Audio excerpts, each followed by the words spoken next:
Hai semua, selamat datang di channel Baca Saham. Pada video ini, kita akan membahas satu saham yang membagi dividen sebanyak 5 kali dalam satu tahun. Dividen yieldnya juga besar dengan angka sekitar 21%. Labanya naik 2 kali lipat. 4 tahun terakhir EPS-nya terus naik dan bulan April menjadi bulan yang terbaik. Saham apakah itu? Tapi seperti biasa, semua pembahasan ini bukan rekomendasi dan hanya informasi. Ingat, kerugian kamu tanggung sendiri ya. Nah, saat ini kita akan membahas saham GEMS atau PT Golden Energy Mines. Teman-teman bisa baca di sini bahwa perusahaan bergerak di bidang perdagangan, hasil tambang, dan jasa pertambangan. Pada tanggal 13 Maret 1997, perusahaan ini didirikan.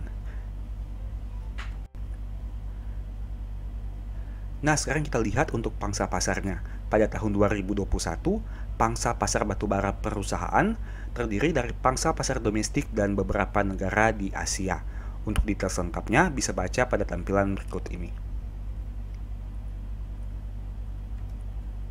Sekarang kita masuk kepada wilayah operasionalnya. Teman-teman bisa baca bahwa perusahaan memiliki izin usaha pertambangan batubara untuk wilayah Jambi, Sumatera Selatan, Sumatera Barat, Kalimantan Selatan, dan Kalimantan Tengah.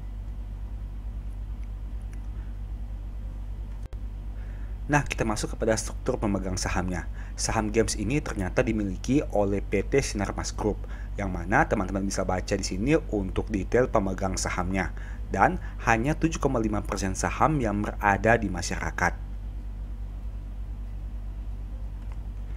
Kemudian kita bahas dari probabilitas setiap bulannya. Saham ini cenderung naik di bulan April dengan probabilitas yang mencapai 56%.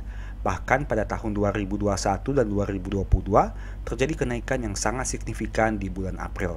Apakah di tahun 2023 akan mengulang hal yang sama? Nah, tapi sebaliknya, pada bulan Februari dan Maret, saham ini cenderung mengalami penurunan, di mana probabilitas kenaikannya hanya 10% saja. Sekarang kita bahas untuk laporan keuangannya yang dinyatakan dalam dolar Amerika Serikat untuk laporan keuangan Q4 tahun 2022.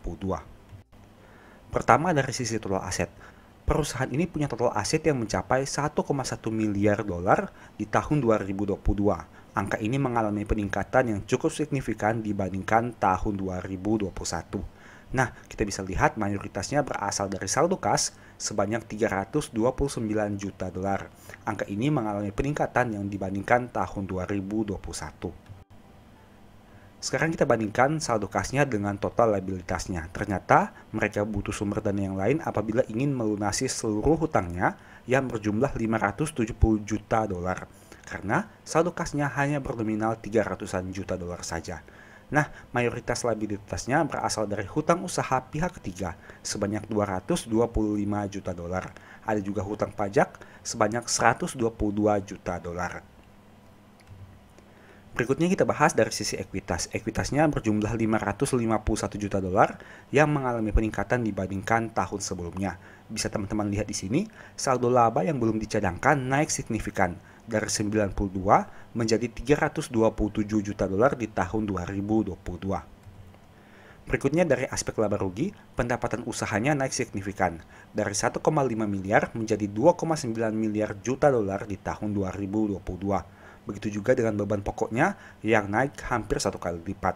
Nah, karena kenaikan pendapatan yang jauh lebih besar dari beban pokok menyebabkan laba brutonya naik dari 756 menjadi 1,3 miliar juta dolar di tahun 2022 ini. Sekarang kita lihat dampaknya terhadap laba tahun berjalan. Labanya naik dari 348 juta menjadi 680 juta dolar di tahun 2022. Peningkatan yang bisa dikatakan cukup signifikan.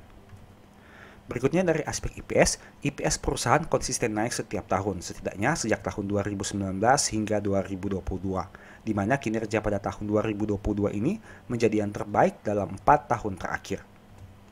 Dari aspek dividen, saham ini tidak diragukan lagi, di mana pada tahun 2022 membagi dividen sebanyak 5 kali, yaitu di bulan ke-1, bulan ke-6, bulan ke-6, bulan ke-9, dan bulan ke-11. Nah, untuk dividen yieldnya, jika teman-teman total 5 dividen yang dibagikan tadi, akan berada di angka sekitar 20%. PER-nya 3,5 kali dengan PBV 4,3 kali, yang berarti dengan modal per lembar 1.400, saham ini dijual lebih mahal dengan angka 6.400. NPM 23 dengan ROE 123%, angka rasio profitabilitas yang sangat memuaskan, tapi DER-nya sudah tinggi dengan angka 103%. Kemudian kita bahas dari harga sahamnya. Saham ini dulunya sempat di angka 9.650, tapi sempat juga di angka 2.370. Dan saat video ini dibuat, bisa dikatakan harga sahamnya berada di tengah-tengah harga tertinggi dan terendahnya. Poin berikutnya adalah historical PBV. Teman-teman bisa lihat bahwa PBV saat video ini dibuat bisa dikatakan berada di rata-rata PBV 3 tahun terakhir. Dulunya sempat diperdagangkan pada PBV di atas 10 kali, tapi sempat juga turun hingga ke PBV di bawah 2,7 kali. Hal ini harus menjadi pertimbangan saat teman-teman melakukan analisa. Demikianlah pembahasan saham Games. Selalu ingat bahwa pembahasan ini bukan rekomendasi dan hanya informasi. Segala kerugian menjadi tanggung jawab kamu sendiri. Ingat, profit nikmati sendiri, rugi juga kamu tanggung sendiri.